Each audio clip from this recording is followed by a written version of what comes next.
Hai and Assalamualaikum. Nama saya Abdul Halim bin Abdul Aziz, nombor metrik 25 DDT 19F2018, dan kawan saya Abdul Wafi Loh bin Masri, iaitu nombor metrik 25 DDT 19F2026, and kawan saya yang terakhir Ahmad Edi Daniel bin Muhammad Faudi, nombor metrik 25 DDT 19F2033. So hari ini kami akan menerangkan atau mencerita tentang keberkesanan program kesukarelaan pelajar terhadap masyarakat.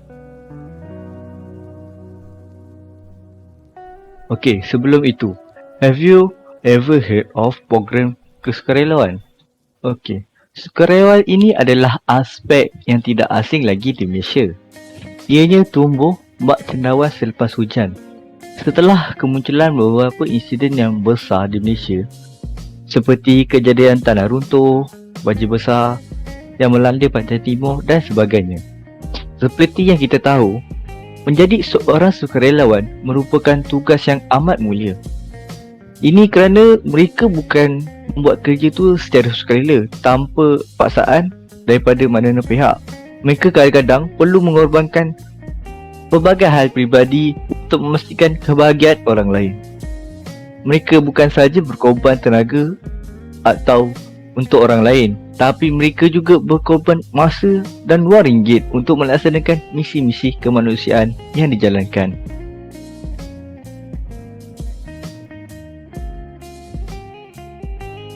Program kesukarelawan ini mempunyai dua aspek, di mana satu sukarelawan dan kerja-kerja sukarelawan. Okey.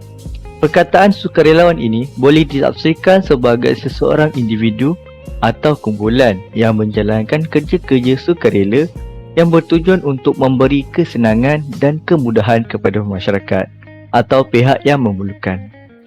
Manakala, kerja-kerja kesukarelaan boleh dijadikan atau dikatakan sebagai kerja yang dilakukan secara rela hati atau tiada paksaan daripada mana-mana pihak. Oleh itu, kita haruslah memahami konsep sukarelawan dan aktiviti-aktiviti kesukarelaan bagi memastikan kita dapat melahirkan sukarelawan yang berkualiti. Perkara ini sangat penting dipahami kerana tugas seorang sukarelawan bukanlah satu tugas yang mudah. Terdapat pelbagai cabaran yang perlu dihalangi oleh para sukarelawan untuk memastikan khidmat yang diberikan akan memberi manfaat kepada orang masyarakat dan orang-orang sekeliling. 3 sertai kesukarelawan yang anda perlu tahu.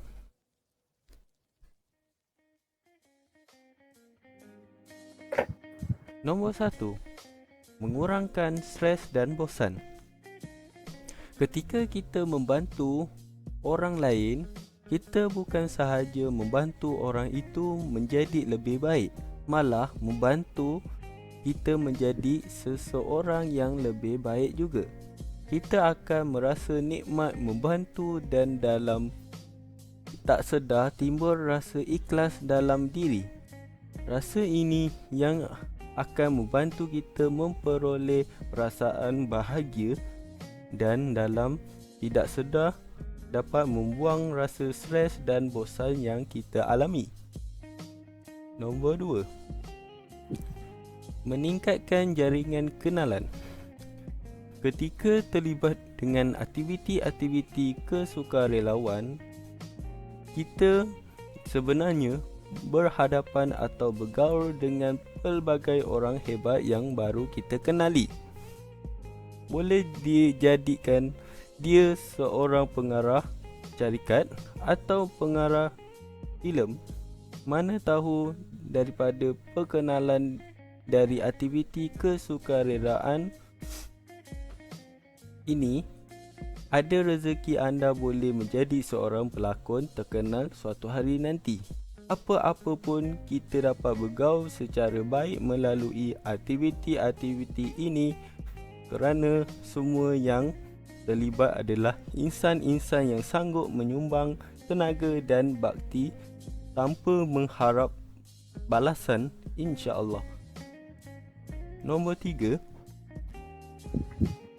Meningkatkan Qalbun Syakirun atau hati yang bersyukur. Apabila kita terlibat dengan aktiviti-aktiviti kemasyarakatan, selalunya kita akan membantu orang-orang yang kurang berkemampuan daripada kita. Melalui itu, akan wujud rasa belas kasihan dalam hati. Jika sebelum ini kita selalu mengeluh tentang apa yang kita tidak cukup, melalui aktiviti seperti ini, kita akan lebih menghargai apa yang kita ada.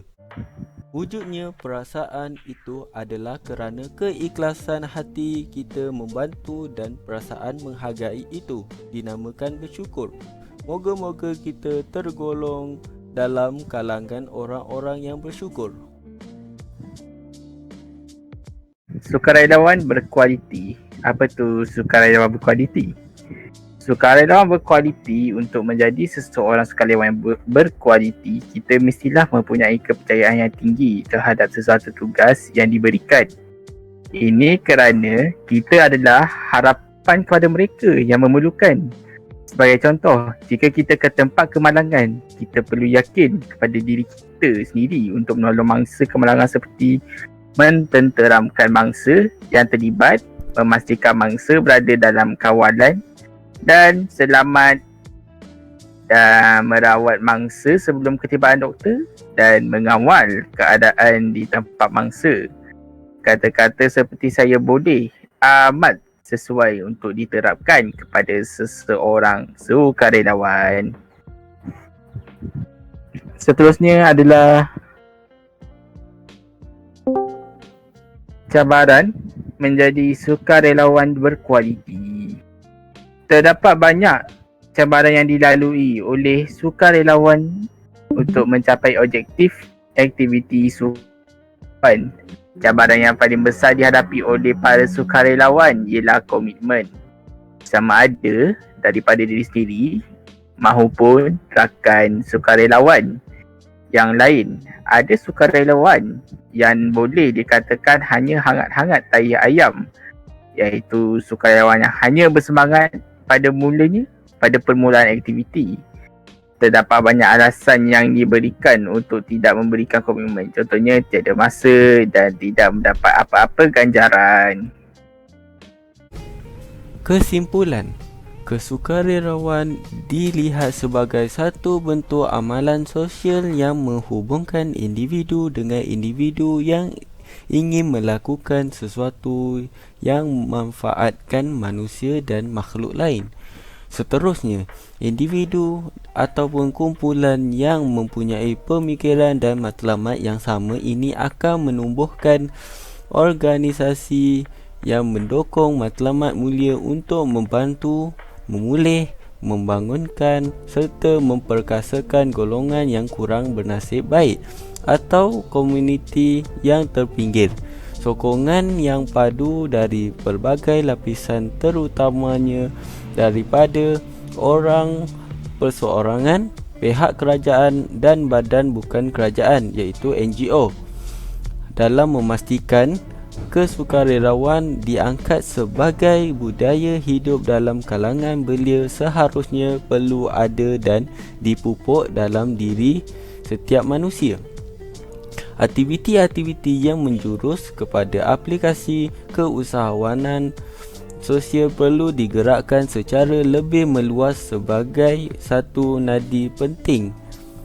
Sumbangan belia dalam membantu kegiatan pembangunan ekonomi dan sosial, khususnya masyarakat di Malaysia. Dengan itu, terdidiklah jiwa kepada simpati dan ihsan. Harmonilah masyarakat dengan prihatin dan kasih sayang dalam merealisasikan pembangunan masyarakat yang mampan. Sekian, terima kasih.